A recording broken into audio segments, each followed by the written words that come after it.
सभी पार्टिसिपेंट को और खासकर जो देश निर्माता है, मैं तो इस रूप में ही देखता हूं, शिक्षक को। आप सबका बहुत बहुत स्वागत है। और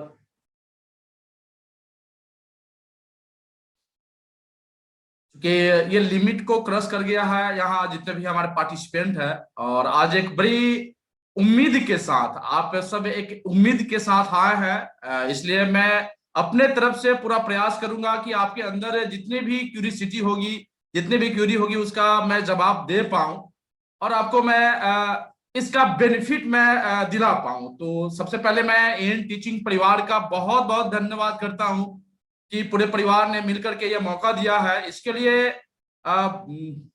निखिल जी, आदित्य जी और बाकी जितने भी सदस्य हैं, उन सबको बहुत बहुत धन्यवाद। बात करते हैं हम लोग आज की सेशन की। तो एक्चुअली हम सब अपने करियर को लेकर के आगे बढ़ रहे हैं। आप सब काफी मेहनत कर रहे हैं अपने देश के जो भविष्य है उसको बनाने के लिए। तो मुझे लगता है कि समस्याएं तो आती ही होगी, समस्याएं ना आए हो ही नहीं सकता है। आवाज आ रही है ना साहब? Very good. तो ये चीज जो है हम लोग के साथ मतलब कि आता ही आता है। आप हो, मैं हूं, या इस धरती के जितने भी प्राणी हैं, चाहे जानवर ही क्यों ना हो, सबको समस्याएं झेलनी पड़ती है। लेकिन वही कुछ लोगों के लिए समस्याएं वरदान बन जाती है, तो कुछ लोगों के लिए समस्या एक बहुत बड़ी विपत्ति बन करके उसका अस्तित्व ही खत्म कर देती है। अब ये हमारे ऊपर डिपेंड करता है कि हम लोग उन समस्याओं को, उन कष्टों को किस रूप में लेते हैं। आप सब समस्या से रूबरू होते रहते हैं ना। जैसे पैसा की समस्या हो सकता है, किसी का आलोचना हो सकता है, घर में किसी का कोई दुर्घटना हो गया, ये हो सकता है। मुझे लगता है कि ये सब के घर में जो है ना, ये कॉमन चीज है। मुझे लगता है कि आप सब भी इससे आए दिन मतलब कि आमना सामना होता होगा। तो आप सब इसको हैंडल कैसे करते हैं? कभी कभी पढ़ाई को लेकर के भी होता है क्या चीज कि सर पढ़ा रहे हैं, वो तो अपने धुन में पढ़ा रहे, मुझे समझ में नहीं आ रहा है। कभी कभी ये भी होता है कि हम सर का ट्यूशन फी मतलब कितना भी हो एक्चुअली मैं देने में सक्षम हूं, ये भी एक समस्या है। तो इन सारी समस्याओं को हम किस रूप में देखें एक्चुअली, इस सब क्या खत्म करने का कोई उपाय भी है? आज हम लोग बात करेंगे इसी मुद्दे पे कि हमारे जिंदगी में अगर कोई समस्या है, उस समस्या को हम लोग कैसे निपटारा करें, कैसे मैनेज करें, कैसे उसको हम प्रबंध करें जिससे समस्या भी रहे और हमारा जो विजन है वो भी कंप्लीट हो जाए। तो आपको अब एक पीपीटी के माध्यम से मैं बताना चाहूंगा और ये एक शेयर होने जा रही है और आप सब एक्टिव रहेंगे। जिन लोगों को नींद आएगा वो चैट बॉक्स में डाल देंगे, तो मैं कुछ बातें आपको बता दूंगा बढ़िया से, ठीक है? इसलिए अभी हम लोग और ध्यान से देखेंगे, क्योंकि ये पीपीटी आपके जिंदगी के लिए मेरे ख्याल से अभी जो आप तैयारी कर रहे हैं उसके लिए बहुत ही बेहतर साबित हो सकती है, बशर्ते कि उस रूप में हम लोग इसका इस्तेमाल करें तब।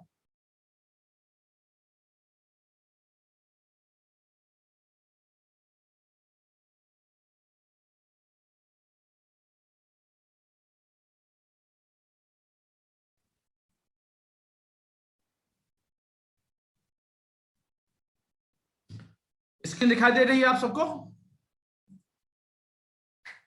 परफेक्ट परफेक्ट, बस मैसेज कर दीजिएगा, क्योंकि आवाज सबके आएगा तो फिर दिक्कत हो जाएगा।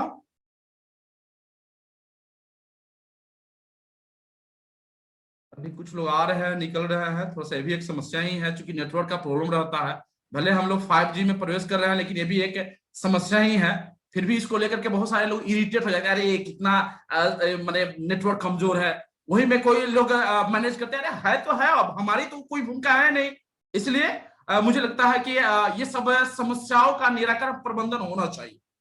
ये हमारी अपनी एक बैनर थी और हम लोग आगे बढ़ते हैं। यह हमारी एक कस्टमर्स है एक्चुअली। इस वर्कशॉप का या आपके बीच में मैं अगर आ रहा हूं तो उसके पीछे एक ये वर्ड है, कस्टमर्स है। कस्टमर्स है, अगर आपके साथ कष्ट आते हैं, आपकी जिंदगी में कष्ट आते हैं, तो उसकी विजय होती है, इस बात को मान लीजिए, इस रूप में मान लीजिए। कि अगर सत्य बोलते हैं तो सत्य की हमेशा विजय होती है। ये दिक्कत तो आना शुरू हो जाता है, क्योंकि झूठ बोलने पे बहुत सारा काम बन जाता है, सच बोलने पे काम बिगड़ जाता है। लेकिन सच बोलने के लिए कोई माने बहाना नहीं खोजना पड़ता है, याद नहीं करना पड़ता है। सच सच है, लेकिन समस्याएं भी उसके साथ जुड़ा हुआ है। तो अगर आपके साथ आता है कोई ऐसा वाकया आ गया, तो उसमें घबराने की जरूरत नहीं है, बल्कि आपका वह जो विपरीत परिस्थिति है वह बदलेगी, खत्म होएगी और आपकी विजय होएगी।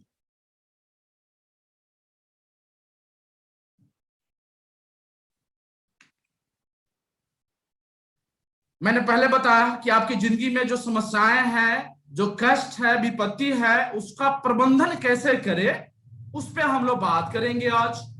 बड़े बड़े ही सौभाग्य से, अगर हम मानव जाति में जन्म लिया है, तो अब हिंदू रीति या कहावतों में कहा जाता है कि बहुत सारा हमने पुण्य किया है, तब जाकर यह शरीर मिला है मुझे, आदमी का एक शरीर मिला है मुझे। कितना युगों से भटकते हुए आते हैं, तो ये सौभाग्य की बात है हमारे लिए। लेकिन ये जो समस्याएं आ रही है, किसी किसी को लगता है क्या चीज, ये तो दुर्भाग्य है हमारे लिए। हमारे लिए यह बहुत बड़ी समस्या है, किसी किसी को लगता है। लेकिन अगर इस ढंग से अगर हम हर एक समस्याओं को लेना शुरू कर दे, तो फिर जिंदगी में समस्याएं खत्म नहीं होगी, लेकिन आपका अस्तित्व जरूर खत्म हो जाएगा। और ये सब सोच पे डिपेंड करता है। क्या ये संभव है क्या कि हम अपने जिंदगी को इतना बेहतर बना सके कि आने वाले समय में हमारे नाम की गूंज जो है वर्तमान में भी रहे, हमारे आने वाली पीढ़ियां भी नाम लेके, अच्छा ये फलना बाबू ने इतना शानदार काम किया था, सफलता की शिखर तक पहुंचा था। क्या यह संभव है? अगर अगर ध्यान से देखेंगे, आप लोग जब भी कुछ है मैं पूछूं तो आप मैसेज के द्वारा जवाब देंगे, तो लगेगा कि हाँ आप लोग एक्टिव है और मेरी बातों को सुन पा रहे हैं। अच्छा लगेगा, मुझे भी अच्छा लगेगा। क्या हम अपनी जिंदगी को उस ढंग से जी सकते हैं क्या कि मरने के बाद भी लगे कि हमने मरा ही नहीं, हमारी मृत्यु ही नहीं है, कारण कि हमारे मरने के बाद भी हमारी कृतियां हमारे नाम को जिंदा रखे? क्या संभव है? Yes no, yes no. क्योंकि अभी हम लोग आप सब मिलकर अपने कैरियर को बनाना चाह रहे हैं, आगे बढ़ाना चाह रहे हैं, तो समस्या आना स्वाभाविक है। और इस परिस्थिति में चूंकि अभी जैसा सिचुएशन आया है, बहुत ही दर्दनाक और खतरनाक हो जा चुका है कि इसमें जिंदा रह जाना ही हमारी सबसे बड़ी उपलब्धि होगी, इसको झुठलाया नहीं जा सकता है। इस परिस्थिति में भी हम सब अपने कैरियर को लेकर के इतना उत्सुक है और आगे बढ़ रहे हैं। तो अच्छा, एक सवाल है, क्या ये फिगर आप सब पहचान रहे हैं? ये स्नो और क्या है, नाम दीजिए जरा आप। तो क्या है ये? What is this? सिर्फ मैसेज के द्वारा बताते चलेंगे आप सब। वाह, हीरा, डायमंड, यस, बहुत बढ़िया, चलिए बहुत बढ़िया। मैं आप सबके मैसेज को भी देख पा रहा हूं, डायमंड है। और आप सबने अपनी खुली आंखों से कभी देखा है क्या? कभी मौका मिला है इस खुली आंखों से देखने का? अरे वाह, और यही तो हीरा है, अरे बाप रे, इतना चमकीला, इतना कठोर। अच्छा, नहीं देखा आपने?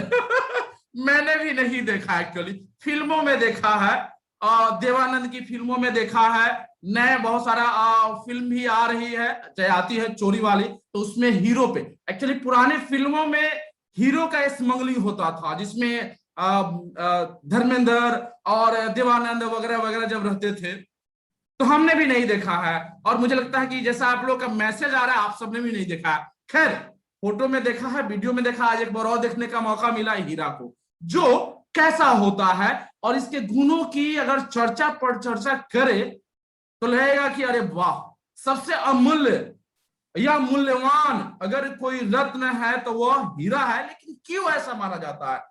यह क्या होता है? हीरा क्या है? कोई बता सकता है क्या है ये? एक्चुअली क्या है ये हीरा? क्या है? कैसे बना है? इतना चमकीला क्यों होता है? मैसेज में ही बताएंगे आप सब। मैं मैसेज देख रहा हूं। हाँ बिल्कुल, स्मगलिंग होते हुए बहुत सारे लोगों ने देखा है, बिल्कुल। अच्छा, एक मोती है। वाह, आदर्श जी का आया जवाब कि यह कार्बन है।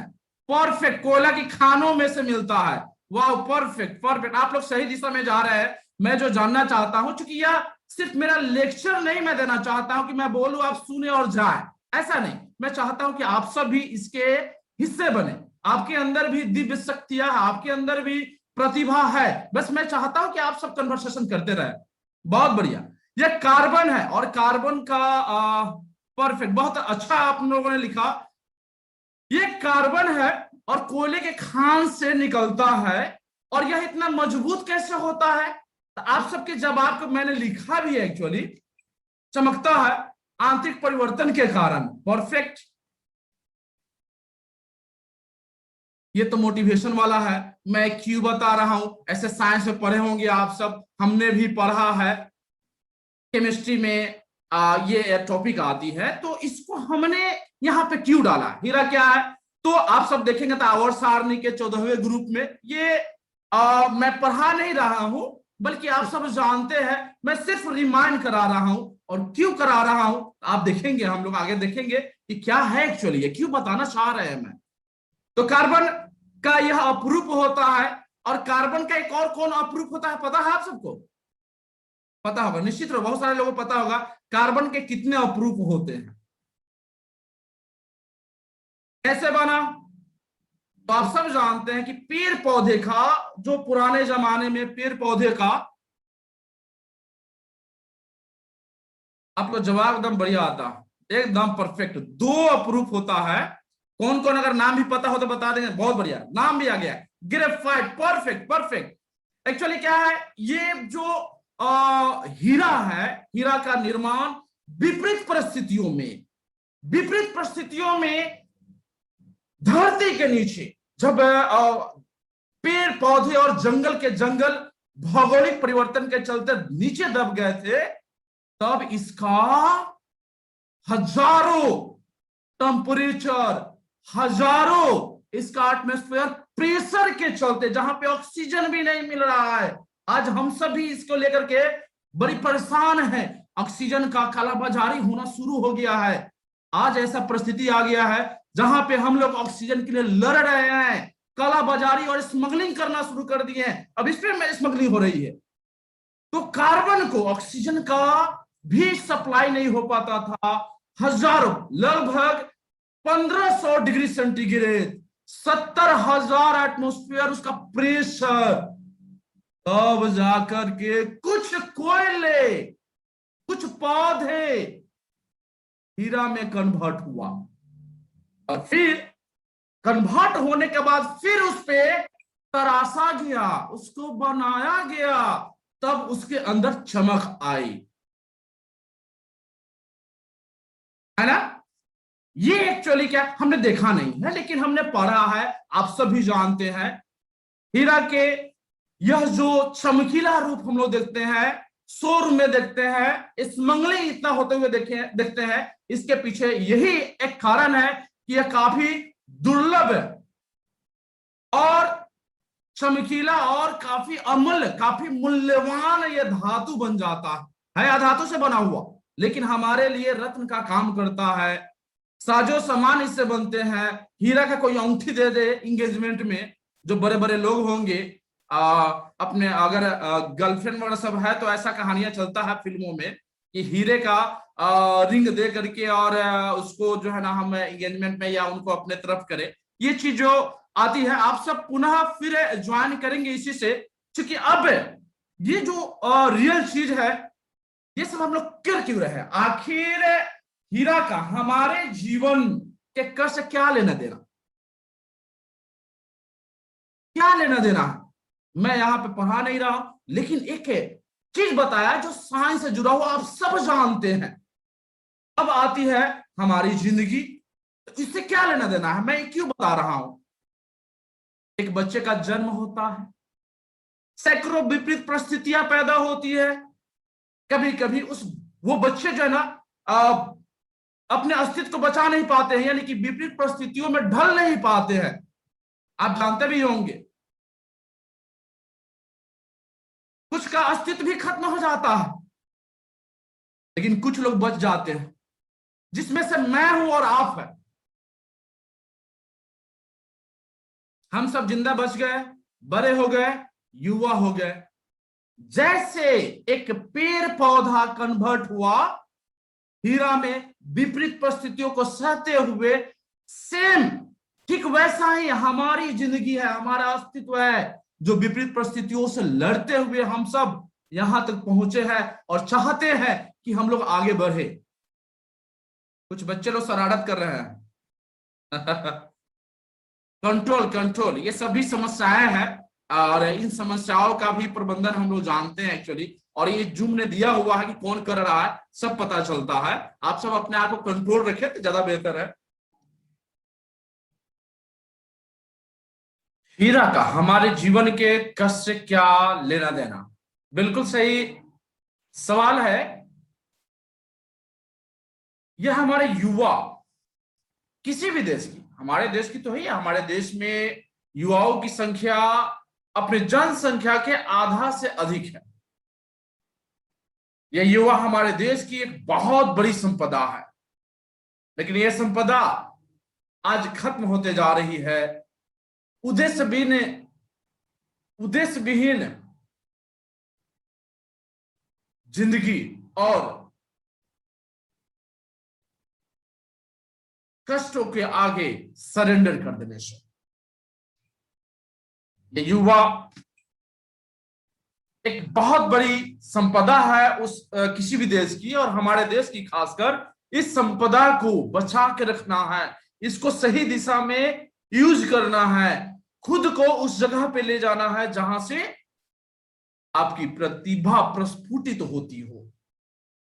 जैसे कोयला एक ईंधन के रूप में प्रयोग किया जाता है, इस्तेमाल के बाद एक भस्म के रूप में अपने अस्तित्व को भी खत्म कर लेते हैं।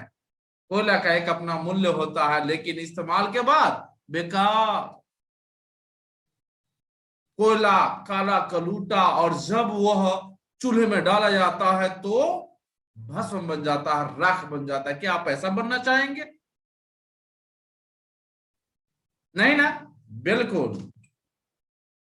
थोड़ा सा आगे निकलना है, क्योंकि युवा अक्सर थोड़ा सा विपत्ति आता है, विपरीत परिस्थिति आता है, कष्ट आता है, खुद को सरेंडर करके अपने आप को कोयला की भांति अस्तित्व को खत्म कर लेता है। ये थोड़ा सा पैसेंस रखना है, थोड़ी सी हिम्मत और जुनून के साथ अपने आप को स्थिर रखना है, तभी आप हीरा की तरह बन पाएंगे। अगर कोयला से आगे निकलते हैं, इसमें थोड़ा और कष्ट को सह लेते हैं, बहुमूल्य हीरा रूपी युवा बनते हैं। मतलब आप एक ईंधन के रूप में इस्तेमाल नहीं होंगे और अपनी किस्मत लिखने के लिए खुद को तैयार करते हैं। क्या आप नहीं चाहेंगे कि ऐसा हो हमारे साथ? तो आपको तो लड़ना पड़ेगा, लेकिन समस्या यह है कि लड़े तो लड़े कैसे? हम तो बोल दिए, आप सुन लिए, हाँ लड़ना चाहिए, बिल्कुल। मन में थोड़ा सा पॉजिटिव भाव आया, लेकिन कैसे? कोई तरीका तो होगा। बिल्कुल।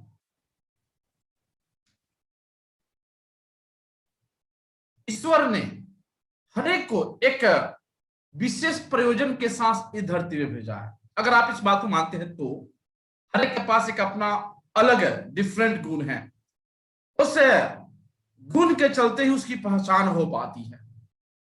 आपके अंदर भी है, हमारे अंदर भी है, सारे लोग के पास है। तो क्या हम अपने आप को हीरा की भांति नहीं चमका सकते हैं? क्या हम अपना शक्ति का एहसास नहीं कर सकते हैं? क्या कोई ऐसा उपाय है? देखते हैं। दो एग्जाम्पल यहां पे देख रहे हैं। एक जगह है डायमंड, दूसरी जगह ग्रेफाइट। देख लीजिए जरा, थोड़ा सा ध्यान देना है आपको। ये डायमंड में देखेंगे, एक है जो बीच में गोला है, यहां देखिए, ये जो बीच में गोला है कार्बन को संकेत कर रहा है। एक कार्बन चार अलग अलग कार्बन से जुड़ा हुआ, हर एक कार्बन के साथ यही कहानी, हर एक कार्बन के साथ यही कहानी है कि एक कार्बन चार कार्बन बॉन्ड से जो है ना बंधा हुआ है। ग्रेफाइट में देख लीजिए, एक कार्बन, इधर भी होगा, एक कार्बन तीन कार्बन परमाणुओं से जुड़ा हुआ है, मतलब कि एक फ्री है, इसमें एक जो है ना फ्री रहता है। कार्बन के ऐसे 4 इलेक्ट्रॉन होते हैं, 4 बंधन होता है। डायमंड में तो 4 का 4 बंध गया आपस में, लेकिन इसके विपरीत ग्रेफाइट में एक रह गया। एक पॉइंट ऐसा हो गया जो उसको ग्रेफाइट बना दिया। तो वही देख लीजिए, डायमंड शोरूम में रखे जा रहे हैं, तस्करी हो रही है। वही ग्रेफाइट पेंसिल के रूप में यूज हो रहा है, ईंधन के रूप में इस्तेमाल हो रहा है। एक मामूली सा अंतर, सिर्फ एक पॉइंट की, जिसको समझ गए फिर ये जवानी आपकी कहानी में परिवर्तित हो जाएगी। और ये कहानी आपकी आने वाले उन पीढ़ी को बताएगी जो किसी कारणवश से हतोत्साही हो जाते हैं, अपने हिम्मत को हार जाते हैं और सरेंडर करने का भी विचार करते हैं। आपकी इस पॉइंट पे आपकी मजबूती आपको आगे बढ़ाएगी।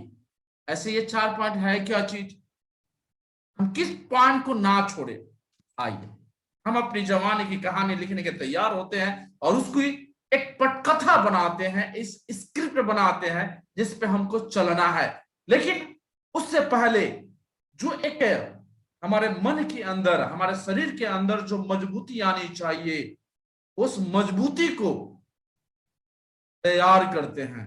अगर आप अपने जवानी में कहानी नहीं लिख पाए तो 4 कंधा जरूर मिलेंगे जो आपके अस्तित्व को जमीन में दफन करेंगे। क्या ऐसा जिंदगी चाहते हैं आप? नहीं ना? अरे बिल्कुल, आपको कहानी लिखनी है। ये लीजिए आपके सामने ये 4 पॉइंट।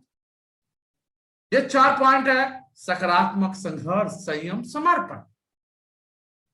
अगर इसमें से एक बिंदु भी छूटा, अपनी ग्रेफाइट वाले अस्तित्व को प्राप्त कर लिए। एक बूंद भी अगर छूटा तो फिर पोलियो का शिकार हो जाएंगे। आता है ना कहावत, स्लोगन आता है। आप सब प्रतिभाशाली है, युवा है, देश के निर्माता है। यहां पे इस 4 पॉइंट को पकड़ने की जरूरत है। ये 4 पॉइंट आपकी जिंदगी का आधार है। कैसे? कहने के तो कह दिए कि सकारात्मक, संघर्ष, संयम और समर्पण। लेकिन इसको हम अपने जिंदगी में फॉलो कैसे करें, लागू कैसे करें, ये बहुत मायने रखता है।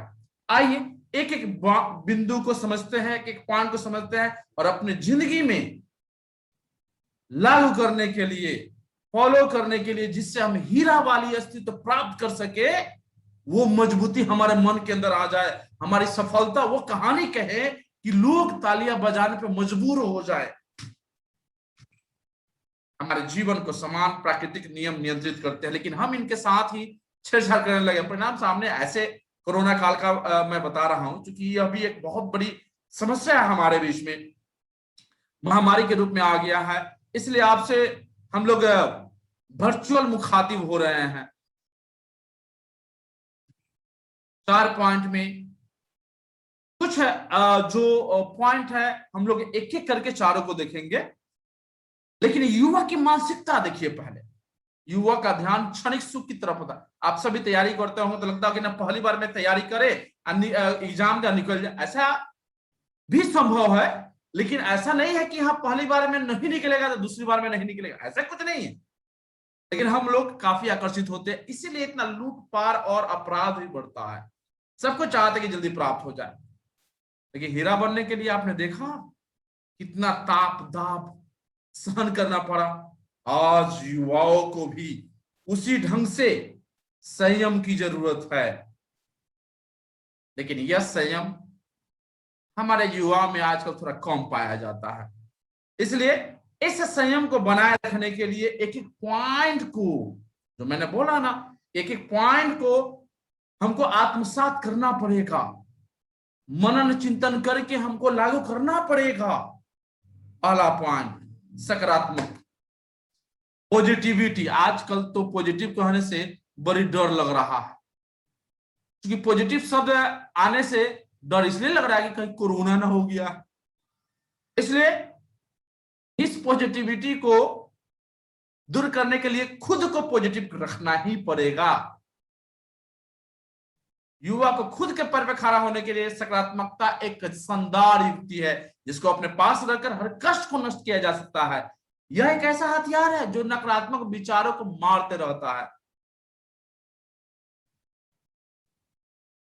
क्योंकि negative, positive, true, false, light,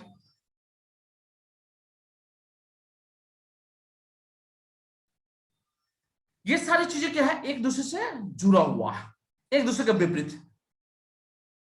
एक छोटा सा उदाहरण लेते हैं कि एक बार की बात है कि एक कंपनी में दो मित्र थे और दोनों मित्र उसमें काम करते, जॉब करते, नौकरी करते थे। आजकल नौकरियां ऐसे खत्म हो गई है सरकारी स्तर पे भी, और हमारे युवा लोग अपने पैर पे खड़ा होकर के एंटरप्रेन्योर बनना नहीं चाहते हैं। नौकरी कम है लेकिन युवाओं की संख्या ज्यादा हो जाने से समस्या बढ़ गई है। इसलिए मुझे लगता है कि हमको खुद से जॉब क्रिएट करना पड़ेगा, हमको खुद से अपने पैर पे खड़ा होना पड़ेगा, खुद के साथ साथ सामने वाले को भी खड़ा होने के लिए सक्षम बनाना पड़ेगा। अपनी बातों से, अपने कामों से, अपने किए कर्म के प्रतिफल से, सफलता से उनको अंदर जो है ना पॉजिटिविटी भर सकते हैं। एक बार की बात है कि एक कंपनी में, जूता बनाने वाली कंपनी में खासकर, दो मित्र थे। जूता के मालिक ने एक आदेश दिया कि एक फलना, एक विशेष गांव था, उस विशेष आदिवासी टाइप से वो जो है ना जंगलों में रहने वाले लोग थे, तो बोला कि उस गांव का सर्वे करना है और वहां पे जूता या चप्पल अपनी बिक्री करना है। तो एक मित्र गया वहां पे, देखा कि अरे यहाँ तो कोई चप्पल ही नहीं पहनता है, कोई जूता ही नहीं पहनता। सबको देखा और ये मन में सोचा, अरे यहाँ पे तो कोई जूता खरीदेगा ही नहीं, कोई चप्पल खरीदेगा ही नहीं, अपने यहाँ पे मार्केटिंग नहीं हो पाएगा, सोच का फर्क देखेंगे। फिर दूसरा मित्र एक गया, अपना रिपोर्ट दिया कि सर वहां पे जूता और चप्पल नहीं बिकेंगे कारण वहां कोई पहनता ही नहीं है। फिर दूसरे को भेजा, दूसरा गया, सर्वे किया और देखा तो यार यहाँ तो बहुत बड़ा अपॉर्चुनिटी है, इतना बड़ा अवसर है, यहाँ कोई पहनता ही नहीं है। करना क्या था कि उन लोगों को ये बता देना था कि चप्पल अगर आप नहीं पहनते हैं तो देखिए सांप काट लेंगे, कील हल जाएंगे, कांटा गड़ जाएंगे, पैरों में ठोकर लग सकते हैं, ब्लड निकल सकता है और आप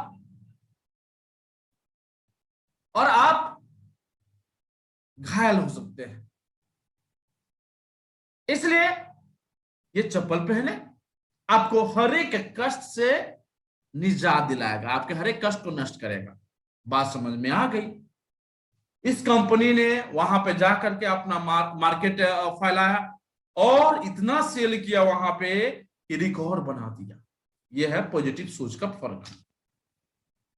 सफलता तक पहुंचने का रास्ता सफलता की गलियों से ही गुजरता है। दुनिया में कोई भी सफल व्यक्ति ऐसा नहीं होगा जिसने असफलता का सामना न किया। बहुत ही गिने चुने, बहुत कम लोग ऐसे होंगे। जितने भी बड़े, आइजैक न्यूटन से लेकर के आप आइंस्टीन से लेकर के डॉक्टर एपीजे अब्दुल कलाम से लेकर महात्मा गांधी से लेकर के इन लोगों की कहानियां देख लीजिए, जीवनी देख लीजिए, आपको पता चल जाएगा कि ये लोग पहले कितने सफल हुए थे, फिर भी इन्होंने हिम्मत बनाए रखा, पॉजिटिविटी को बनाए रखा अपने साथ एक हथियार के रूप में, और नेगेटिविटी को मारते रहा, लड़ते लड़ते। आज देखिए, आज हमारे बीच में उनकी कहानियां हैं।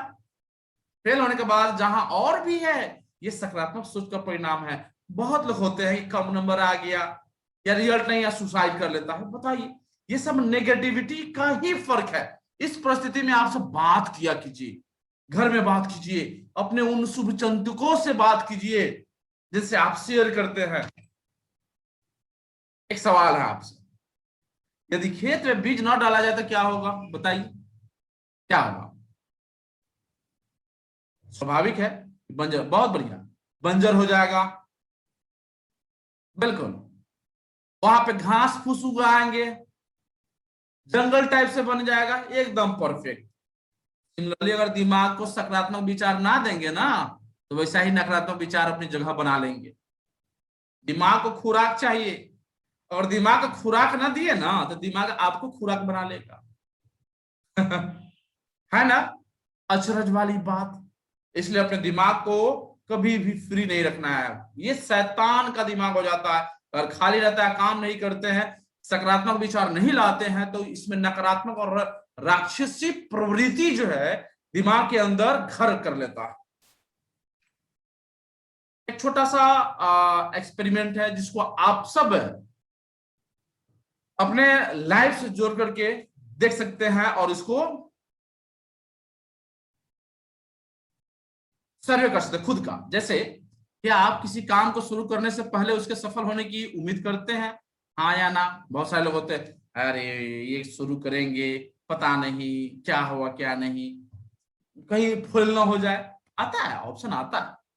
दूसरा ये सोच कर शुरू कर, हम तो शुरू किए तो सफल होंगे ही होंगे, हम जैसे कंपटीशन तैयारी कर रहे हैं और एग्जाम दे रहे हैं, बिल्कुल पास होंगे। ये सोच आपको मजबूत करेगा अंदर से और आपको तैयारी करने के लिए प्रेरित करेगा। ये सकारात्मक सोच की ताकत है। क्या आप खुद को या दूसरे को किसी काम के लिए प्रेरित करते हैं? बहुत लोग नहीं कर पाते हैं, कहीं आगे न बढ़ जाए, ऐसा सोच भी होता है, लेकिन ऐसा नहीं होता। स्वार्थी इस ढंग से बने कि हमारे आसपास वाले का भी कल्याण हो जाए, उनके कल्याण में भी हमारा कल्याण छुपा हुआ है। क्या आप विपरीत परिस्थिति का सामना करते समय हार नहीं मानते हैं? क्या ऐसा होता है? होता है। बहुत सारे लोग सरेंडर कर देते हैं, बहुत सारे लड़ते हैं अंतिम सांस तक और जीत होती है, अक्सर जीत होती है। क्या आप असफलता से हार नहीं मानते बल्कि एक अवसर मानकर आगे बढ़ते हैं? कैसा होता है? आप सोचते हैं इस ढंग से? क्या आप गलतियों से सीखते हैं और उन्हें दोहराते नहीं है? बहुत सारे लोग गलती पे गलती करते जाते हैं, सुधार खुद को ही नहीं सुधार पाते।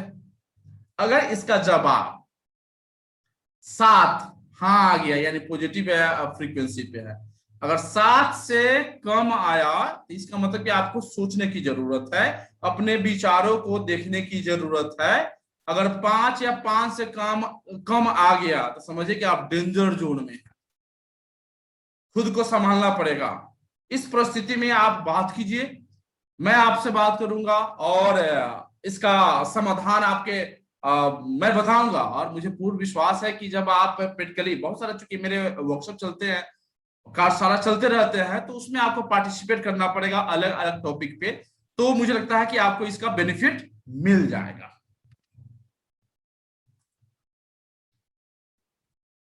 4 पॉइंट में पहला पॉइंट था सकारात्मक, दूसरा संघर्ष। संघर्ष ही जीवन है, अथवा जीवन ही संघर्ष है, अथवा जीवन संघर्ष का ही दूसरा नाम है। ऐसे स्लोगन अक्सर बस, ट्रक अथवा ट्रैक्टर या दीवारों पे लिखा हुआ देखते हो, खासकर रिक्शा, टेम्पू, इस सब पे लिखा हुआ रहता है ये कोटेशन। ये कितना बड़ा संदेश देता है बताइए। भले लिखने वाला पेंटर लिख दिया, लेकिन उन लोगों को यह संदेश दे रहा है कि संघर्ष ही जीवन है, जीवन ही संघर्ष है, जीवन संघर्ष का ही दूसरा नाम है। यानी कि हमको सरेंडर नहीं करना अपने विपरीत परिस्थितियों के आगे, अपने कष्टों को नष्ट करने के लिए खुद खड़ा होना पड़ेगा, लड़ना पड़ेगा। दूसरा कोई नहीं लड़ने वाला है आपकी जिंदगी जंग को, कोई नहीं लड़ने वाला है। संघर्ष करना पड़ेगा। सफलता व कामयाबी की चाह तो सभी करते हैं, लेकिन सफलता को पाने के लिए किए जाने वाले संघर्ष से कतराते हैं। सबकी इच्छा होती है कि हमारा पेपर में नाम छप जाए, टीवी में मेरा इंटरव्यू ऐसे आएगा। अरे आपको एक दिशा निर्धारित, एक लक्ष्य निर्धारित करके, जो आपने किया है, किया भी है, उस पर मेहनत करना पड़ेगा, अभी पसीना चुहाना पड़ेगा। ये पसीना आपकी सफलता की कहानी लिखेगी। एक छोटा सा कोटेशन, अगर यह काम हो गया तो अच्छा है, और नहीं हो पाया तो और भी अच्छा। अगर ये सोच लेते हैं तो आपकी हर विफलता सफलता में कन्वर्ट होना शुरू हो जाएगा, आपकी हर एक कष्ट नष्ट होना शुरू हो जाएगा। आपके सामने जो विपरीत परिस्थितियां है उसकी बादल यूं ही छट जाएंगे, कारण कि आप तो मान गए हैं, अरे ये जो फेलियोरिटी है, कुछ ना कुछ अच्छा होने वाला है, इसलिए इसका परिणाम नहीं मिल पाया। और रियली में ऐसा होता है, बिल्कुल होता है। कष्ट हम पर बरसाया नहीं जाता, उसे पैदा किया जाता, और उसे बनाने वाला कारखाना हमारे मन में है। अगर हमने सोच लिया कोई समस्या है तो समस्या है, और उस समस्या को एंजॉय करना शुरू कर दिए दैट्स ऑल, वैसा ही खत्म हो जाएंगे। और कष्ट आ भी जा रहा है तो संघर्ष से बदला तो उसमें विजय पाया जा सकता है, कोई दिक्कत नहीं है। मन में आप सोचे, ढंग से आ गया तो फिर आप उससे लड़कर जीत सकते हैं। सकारात्मक होने के साथ आप संघर्ष कर रहे हैं, लेकिन संकल्प की भावना का अभाव, ये चौथा है। या सॉरी, तीसरा पॉइंट है संकल्प। तीसरा पॉइंट है, तीसरा, पहला सकारात्मक, दूसरा संघर्ष, तीसरा संकल्प। इस संकल्प के साथ आपको आगे बढ़ना पड़ेगा। कैसे? जैसे हमने डिटर्मिनेशन पावर, हमने सोच लिया कि आज एक चैप्टर पढ़ना है, चाहे जो भी हो जाए, लाइट कट जाए तो जुगाड़ टेक्नोलॉजी से हम अपना लाइट की व्यवस्था कर लेंगे, तब आप सफलता के रास्ते पर निकलेंगे। ये एक्चुअली क्या है, एक भावना, श्रद्धा, कि हम अपने मन के अंदर उस चीज को डिटरमाइन कर लेते हैं जो करना चाहते हैं। संकल्प शक्ति एक ऐसा सकारात्मक ऊर्जा का स्रोत है जो आपके अंदर के जुनून को जगाकर अपने लक्ष्य को पाने हेतु आत्मविश्वास पैदा करता है। यह आपको सकारात्मक ऊर्जा देता है जिससे आपकी जुनून जो है ना बनी हुई रहती है, लड़ने की जो ताकत है, क्षमता है, बनी हुई रहती है और आप लड़ते हैं। छोटा सा उदाहरण ले लीजिए, एक बच्चा साइकिल चलाना कैसे सीख जाता है बताइए? यद्यपि उस साइकिल चलाते कभी चलाया नहीं, उसके साइज से साइकिल बड़ा भी होता है, चलाता है, गिरता भी है, टूटता भी है, फूटता भी है, और घर पे आता है तो मम्मी से पिटाता भी है, पापा से पिटाता भी है, फिर भी क्या छोड़ देता है? नहीं ना। अरे यही तो संकल्प है कि नहीं, कुछ भी हो जाए मुझे सीख जाना है। वैसा ही आप सब तैयारी कर रहे हैं, किसी भी एग्जाम की तैयारी कर रहे हैं, किसी भी कंपटीशन की तैयारी कर रहे हैं, रोजाना के अनुसार आपको एक संकल्प बनाना पड़ेगा। जैसे आज हमको 10 वर्ड मीनिंग याद कर लेना है, 10 जीके याद कर लेना है। अब बगल में डीजे बज जाए तो दिल तो थरकेगा कि चलो हम डांस कर लेते हैं, भोज का आते। चलिए कोई दिक्कत नहीं है, जा करके डांस भी कराइए, वहां से घूम के आ भी जाइए, लेकिन वो जो संकल्प आपने लिया था कि आज मुझे रोजाना 10 वर्ड मीनिंग कंप्लीट करना है, बिल्कुल कर लीजिए। और कर लीजिए, देखिए 10 को कम हो गया कि नहीं। आपके सामने जो पहाड़ पड़ा हुआ है जिसको तैयारी करना है, पढ़ना है, 10 कम हुआ ना, अगले दिन 10, 20 कम हुआ ना, ऐसे करते करते आप उस शिखर तक पहुंच जाएंगे। सब कुछ हो जाए, सकारात्मक शक्ति जागृत हो जाए, संघर्ष भी कर रहे हैं, संकल्प भी आ गया, लेकिन समर्पण ना होगा तो शिखर पे जाना बहुत मुश्किल है। रियली मैं बता दूं, बहुत मुश्किल है। थोड़ा सा और समय का इंतजार करना पड़ेगा। ये 4 पॉइंट याद रखिएगा, 4 पॉइंट, सकारात्मक, संघर्ष, संकल्प, और चौथा ये आपके सामने है समर्पण। समर्पण एक श्रद्धा रूपी वह भावना है जो किसी भी काम को करने के लिए आपको प्रेरित करेगा। समर्पण का अर्थ हुआ अपने मन को अर्पण कर देना, मतलब जिस काम को करने का ठाना है उसमें पूरा जी जान लगा दे, जी जान के साथ उस काम को कंप्लीट करने के लिए राजी नहीं कर दे। कभी कभी किसी की सफल व्यक्ति की कहानी आती है कि इन्होंने रात दिन मेहनत करके पसीना को, मतलब खून को पसीना बना करके मेहनत की और आज एक बड़ा सा साम्राज्य स्थापित किया है, इतनी बड़ी सफलता पे पहुंचा है। ये कहानियां आपके सामने अक्सर आते होंगे।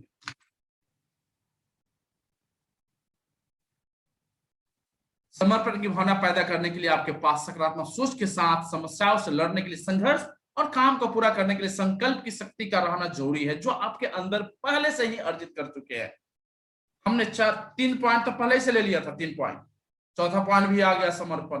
बस उसके सहारे हमको 4 पॉइंट को अब कनेक्ट करना है, और कनेक्ट इसलिए कि कम से कम हम हीरा वाली गुण हमारे अंदर आ जाए, बहुमूल्य हो जाए, अमूल्य हो जाए, दुर्लभ हो जाए, इतना, क्योंकि सफलता के शिखर पे बहुत कम लोग पहुंचते हैं। ज्यादातर लोग बीच में जाकर सरेंडर कर जाते हैं। और आपको ये चौथा पॉइंट को करके अपने अंदर पूरी तरह से ढाल करके आप उस शिखर पे जा सकते हैं। इसलिए कोई भी छोटा काम जिसको पूरा करना है उसके लिए ये बहुत जरूरी है कि अपने अंदर इस चारों पॉइंट को आत्मसात करना है, फॉलो अप करना है। अगर अभी भी इन चारों पॉइंट में कहीं आपको दिक्कत हो रही है तो फिर मुन्ना भाई आपके साथ है। बिल्कुल आपको बताएंगे कि इन चारों पॉइंट को अपने अंदर कैसे प्रैक्टिस करें। अब इन चारों साथियों 400 फोरेस सकारात्मक संघर्ष, संकल्प, समर्पण के साथ अपने जिंदगी के नाव को आगे ले जाकर सफलता अर्जित करते हुए इतिहास के पन्नों में अपना नाम दर्ज करवाए। अरे बिल्कुल आपके नाम इतिहास में दर्ज हो जाएगा तब जब आप इसकी सहायता से सफलता के झंडे गाड़ेंगे।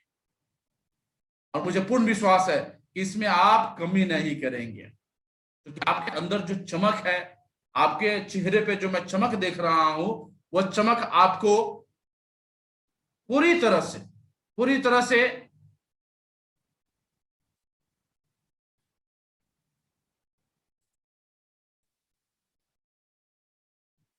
ये 4 पॉइंट है जो आपको आगे बढ़ने के लिए प्रेरणा देगा, ऊर्जा देगा और आपको पूरी तरह से धक्का देगा कि नहीं, यहां मत रुको, आगे बढ़ो और जा करके सफलता के झंडे गाड़ो। और आपकी सफलता इतिहास के पन्नों में आपको दर्ज करवा देगी। सुनहले अक्षरों में आपकी सफलता और संघर्ष की कहानियां लिखी जाएगी और ये दूसरे के लिए एक बहुत बड़ा डूबती नाव को एक सहारा बन जाएगा।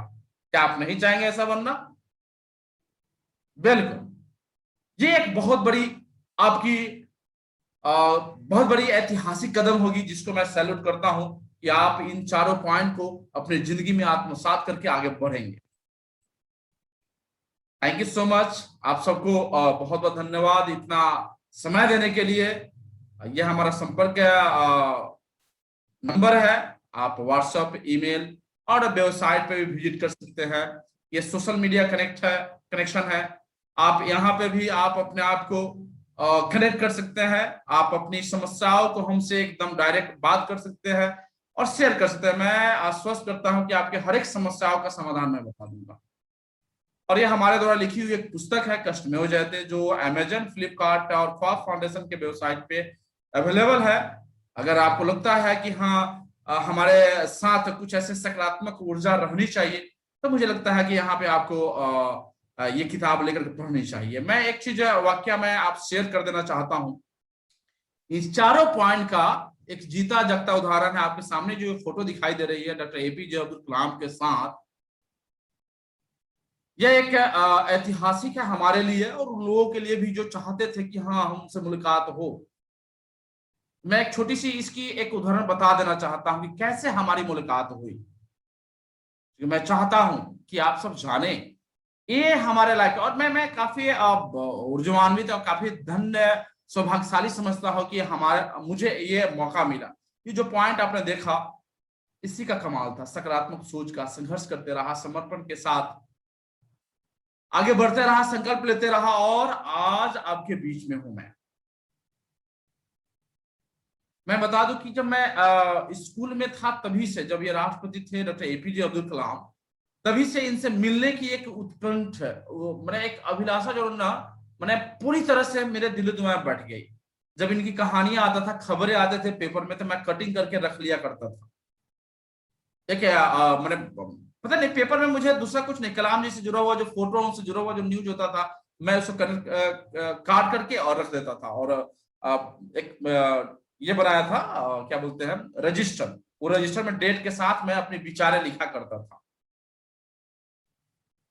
डॉक्टर कलाम इस देश को विकसित राष्ट्र की श्रेणी में ले जाना चाहते थे। ये उसी का परिणाम है, देखेंगे यहाँ पे विजन 2020 लिखा हुआ है। ये गोदना है, कभी खत्म नहीं होने वाली। और ये लगभग मिलने से पहले की बात। मिलने के लिए मैं काफी बेचैन हो गया और आपको पता है मैं गया दिल्ली, जब राष्ट्रपति थे तब मैं दिल्ली गया इनसे मिलने के लिए। दिल्ली में जहां पे इनका आवास था, वहां उनके डेरे पे बाहर, चूंकि हमारे पास अपॉइंटमेंट नहीं था, और प्रोटोकॉल के हिसाब से आप डायरेक्ट नहीं जा सकते थे। मैं राष्ट्रपति भवन में भी पीछे जो गार्डन था, मुगल गार्डन, वहां भी घूमा था, और वहां भी पता कि कैसे मुलाकात होगा, तो पता चलता कि ईमेल करेंगे तो मुलाकात होगा। हमने कितना ईमेल किया, कोई रिस्पॉन्स नहीं आया। मुझे लगा कि कहीं ना कहीं कमी है, मुझे अब खुद से जो है ना अपने आप को उस लेवल तक ले जाना पड़ेगा, अपने आप को मजबूत करना पड़ेगा। फिर हमने काम करना शुरू किया, मेहनत किया, बीआईटी मिश्रा में भी बहुत सारा काम करना शुरू किया, और वहां से भी मेल भेजते रहे। कलाम साहब बीआईटी मिश्रा में भी आए, मुलाकात नहीं हुआ, कारण कि वहां का जो एडमिनिस्ट्रेटर था उसमें Z+ सिक्योरिटी मिला हुआ था इनको, कोई पास में पटक भी नहीं सकता था। तो मैंने उनसे रिक्वेस्ट किया कि सर कलाम सर से मिलना है, मैंने प्रोजेक्ट बनाया है और सबको मैं बताना चाहता हूं। उन्होंने वगैरह मैं खुद ही मिलना चाहता हूं, लेकिन मुझे कोई परमिशन नहीं है, तुमको कैसे मैं मिलवा दूं। फिर दूर से दर्शन किया, कन्वोकेशन में आए थे। उनकी जो भाषण था वो मेरे पास आज भी है, जो उन्होंने उस समय दिया था हमारे कॉलेज में, तो आज भी है हमारे पास। दर्शन तो हो गया, मैं धन्य हो गया। फिर मुझे लगा कि नहीं, अभी भी मैं लायक नहीं हूं। आ करके मैं प्लेसमेंट में नहीं गया, एक्चुअली नौकरी नहीं किया, और मैं आ गया रिटर्न मोतिहारी, अपने गांव में काम करना शुरू किया। और लाइब्रेरी, स्कूल, सिलाई प्रशिक्षण केंद्र, कंप्यूटर प्रशिक्षण केंद्र, यूथ क्लब, ये सब बनाकर स्थापित करके, और मुझे लगा कि कलाम जी के सपनों को पूरा करना मैं अपनी योगदान दूंगा। तो हमने काम करना शुरू किया, मेहनत करना शुरू किया, और इस ढंग से काम करना शुरू किया कि फेसबुक, सोशल मीडिया पे उनके जो पीए थे उनसे हमारी कनेक्शन थी, जुड़े हुए थे। तो देखा करते थे कि विजन 2020 पे मुन्ना काम करते, शेयर करते थे कभी कभी। एक बार की बात है कि कलाम साहब का आगमन पटना में होने वाला था, ये खबर पेपर में आई। पेपर में आई तो मैं बेचैन हो गया भीतर से कि नहीं, आपकी बार तो मैं मिलूंगा। तो मैं तुरंत मैसेज किया उनके पीए साहब को, वी पुनराज सर थे उस समय, उनका वैज्ञानिक सलाहकार एक्चुअली। मैंने मैसेज किया, जवाब आया कि एक अपॉइंटमेंट फिक्स हो गया। एक नंबर मुझे मिला, उस नंबर 3 दिन पहले की बात मैं बता रहा हूँ। नंबर मिला, उन नंबर पे मैंने कॉल करना शुरू किया, कोई नहीं उठाया। मुझे लगा कि गलत नंबर है क्या। पहले दिन लगाया, दूसरे दिन लगाया, तीसरे दिन जो है मैं लगाते रहा कि पता नहीं क्या हो गया, मेरे अंदर बेचैनी आई कि भाई बात हो जाएगा कि हाँ भाई अपॉइंटमेंट हो गया है, कब आना है कब नहीं। जाना तो था, 29 को मुलाकात करना था, 29 सितंबर को पटना के विधान भवन में। तो हमने जो कॉल करना शुरू किया, इससे क्या हो गया, जो नहीं उठा था बेचैनी हो गई। बेचैनी होने से मैं काफी ज्यादा परेशान हो गया, और फिर एक दिन फोन बिजी दिखाया। मैं एक कार्यक्रम में टाउन हॉल में था मोतिहारी।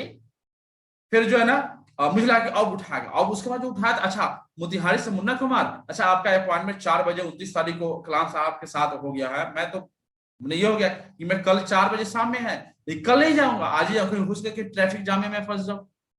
तो 2 आदमी को लिया, नकुल और 16 जी को, वीडियो कैमरा, और जा करके वहां पे खूब रियाज किया इंग्लिश में कि अपने प्रोजेक्ट को दिखाना है।